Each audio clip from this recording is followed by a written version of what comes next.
தாயை இழந்திருப்பார்கள், சிலர்கள் தந்தையை இழந்திருப்பார்கள். ஆனால் எல்லா இதயங்களும் ஒரே மாதிரி இருக்காது இல்லையா? அவர்களுடைய கஷ்டங்களை அவர்கள் வெளியில் சொல்ல மாட்டார்கள்.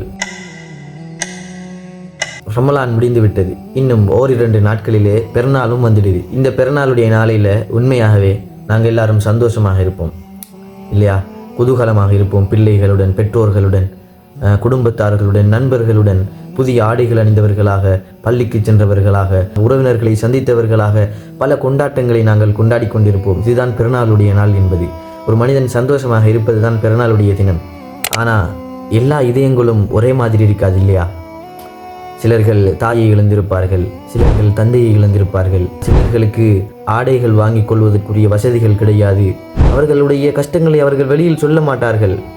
நாம புரிந்து கொள்ள வேண்டும். அவர்களுடைய மனதுகள் நொந்து விடாத அளவுக்கு நடக்கக்கூடிய எங்களுடைய நன்னடத்தை தான் எங்களுடைய உண்மையான பெருநாளுடைய கொண்டாட்டமாக இருக்கும். நாம் பெருநாளை குதூகலமாக சந்தோஷமாக கொண்டாடுவதுடன் கஷ்டப்பட்டு கொண்டிருக்கின்ற, இன்னல்களுக்கு உட்பட்டிருக்கின்ற முஸ்லிம் மக்களுக்கும் எங்களுடைய துஆக்கள் கட்டாயம் இணைக்க வேண்டும்.